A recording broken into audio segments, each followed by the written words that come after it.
Hi, Dave. I stumbled upon the Ask the Doc segments a couple of weeks ago, and it is very informative. Thank you. My question for Dr. Rand McClain is in regards to a side effect I am experiencing with TRT. I am soon to be 37 years old and was diagnosed with low testosterone a few years back. Before starting therapy, my total testosterone was 317, assuming nanograms per deciliter, and my free testosterone was 4.4, again, I'm assuming picograms per milliliter. I was prescribed 200 milligrams of testcypionate a week, along with 2 milligrams of anastrozole a week taken on different days, and 700 IUs of ACG a week. It doesn't say if that's punctuated or just one time a week.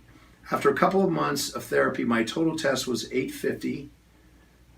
Okay, let me just comment while I'm doing this.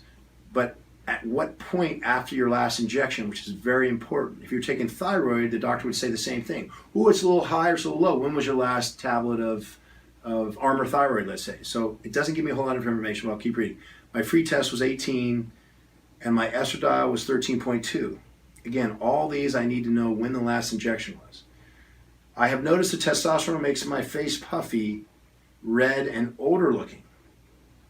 When I come off the testosterone, why would you want to come off the testosterone if you need replacement therapy? My face appears less bloated and youthful again. I switched to testosterone cream and it doesn't seem to have the same effect on my face. However, it just isn't as effective as the injectable, for sure. Yeah. And that's because when you're using the cream, there's a reason why you have to use it every day. Your testosterone levels are going up and down, and that's why every morning or every night, whatever it is, you got to put it on. Whereas with the injectable, it may be up and down during the week, but throughout the week it's high or lower than it was, but still always therapeutic.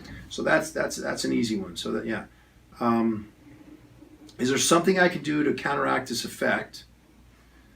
Is there another compound that I can take within a TRT dosage with less estrogenic side effects that is equal to or superior than testosterone that won't have the same side effect on my face? Okay. This may sound a little esoteric, but I'm going to throw it out there anyway.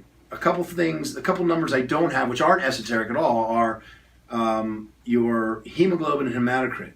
So I don't know how long this gentleman has been, his name is John actually, I think, how long John has been on TRT, but if, for example, you have sleep apnea, or you have a defective, you have a JAK gene, which means you're going to make more hemoglobin and hematocrit than anyone anyway, or polycythemia rubra vera, then you may be exacerbating that condition by making more and more red blood cells, hemoglobin and hematocrit. So you're going to get a red face just because you got that many red blood cells that are oxygenated floating around in your body.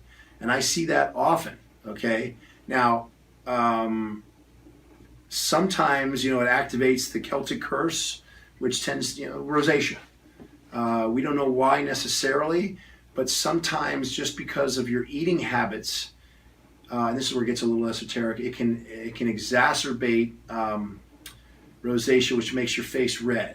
Now, rosacea can, I would imagine, also make it so you look older too. I'm not sure what he means by that, but certainly testosterone gives you more of, what we call, I don't know a better way to say it, but a manly face.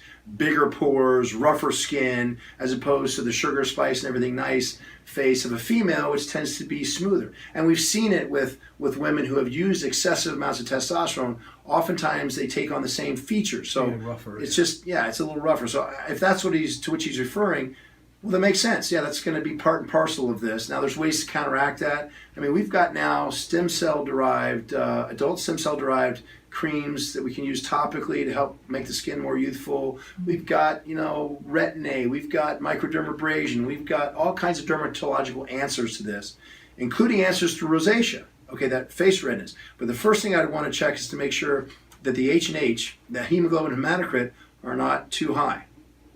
Ask yourself before you even go in, hey man, is my wife or significant other complaining about my snoring at night? Or am I waking myself up, snorkeling or whatever, or just waking up and not knowing why you're waking up? Yeah. Because a lot of times you won't hear yourself snore until you're still too deep in sleep. So that's part, and it could be part of the problem. And I appreciate that. We all want to feel youthful, but also look youthful. Yeah. The bloatedness, again, now, if this 13.2 estradiol was the day before he took his next shot of testosterone cypionate, or the day of, but before he took it, then there's no doubt in my mind that on day 2.5, where his testosterone levels peaked, okay, his estradiol was well above where we want it. Because remember, we're looking for estradiol to sit between about 15 to 20 picograms per milliliter. So that may be the problem. It's the excess estrogen is making him bloat, okay, and that's what's showing up in his face. And again, your puffiness relates to bloated and et cetera. So again, you got to do a little bit more investigating and paring these numbers down and fitting them into the box here to find out what's going on. Now, there is a group, it's a small group, but there are a bunch of people that say, oh, testosterone cypionate makes me bloated, but testosterone enanthate doesn't. I argue there's one carbon difference between an enanthate and cypionate, but I honestly, not being a smartass, I really have to acknowledge that, you know, that's a beauty, that's a fun for me anyway of medicine, is that not everyone falls underneath that Gaussian curve, and you have these outliers every once in a while for physiological reasons we can't yet explain. Maybe try an enanthate, and maybe it does make a difference for you, you know, where you don't get a bloat. Maybe there's something about the cypionate. Maybe it's just the excipient, you know, the sesame oil versus grapeseed oil that makes the difference that you bloat with the cypionate. I don't know. But the other question you asked, of course, yeah, there are other things you can use other than testosterone. It's hard to get to do these days, but obviously, and I mean through a doctor. Yeah. But if you've got a problem with, well, first step would be, if you've got a problem with estrogen, you use the appropriate amount of, the AI or whatever you want to use. But I mean, to answer the question, obviously Anavar, oxandrolone, does not convert to estrogen, so that's one way. And I use it with women because it's an easy fix. You're using a very small dose. And all the stars have to align, but you've got someone who may be anorexic. Yeah. I've got a young gal who's anorexic and bulimic, and so we want to we need a little bit more anabolism, but you don't have to worry about the oral effect because you're dealing with, couple 5 milligrams of an oral steroid. It's not going to have any risk on the liver that 40 milligrams, which I would still argue, quite frankly, even though it's in the books, I've never seen it affect the liver enzymes. 100, like how many people are using of Anavar, which I don't even know how they get through the day. I would think that would put you on another planet. Wow. Zing, like that kind of. Wow. But that I will see liver enzymes elevated.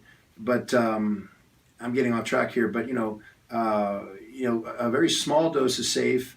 A larger dose, I would still argue, is safe, but not your best option. And I doubt you'd find a pharmacist would use it for a man, or would allow it. I mean, what would you consider a small dose? A small dose. I think if you read the literature, 20 milligrams is considered the low end of a replacement dose, and 40 milligrams is considered a high end of the replacement dose. 40, gotcha. And in my mind, that would be more appropriate for, anything where you have an estrogen-sensitive anything, you got to worry about it. But again, you can use, and come on, man, that's expensive. I mean, again, from the standpoint of a hormone replacement doctor, not a bodybuilding coach, I'm going to talk to a patient and say, yeah, that's an option, even a female patient. But, if I'm not looking to put on meat because she's bulimic or anorexic or just any sort of weight eating disorder, I say, why would you want to do that? It's so much cheaper just to use a testosterone cream and or even injectable. We have 20 meg per ml we can make, and just use a little bit of a anastrozole to keep the estrogen down. It's so much cheaper. Yeah, that's a good point. So again, to answer the question, I would look into, do you really have your estrogen governed the way you think you do? Yeah. Take your next assay, the next blood draw, and look at your assays for testosterone free and total and estradiol on day 2.5 after your injection, and see where you lie there. That might give us a lot of information. If that doesn't work, then you might be one of those that does better on an enanthate, which would give you almost the exact same half-life. It's 7 days instead of 8 days. Yep. And then with the red, there's so many things. Look into rosacea, the how well your GI tract is working, because there's a big link between overgrowth of bacteria in the GI tract and rosacea.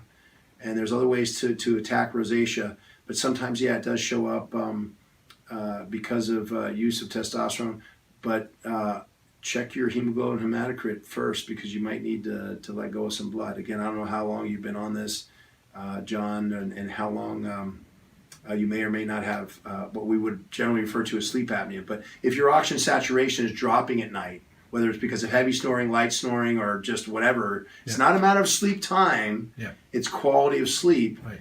And it might be your H&H is too high, and you got to go donate some blood. Boom. And also then solve the problem of the sleep apnea.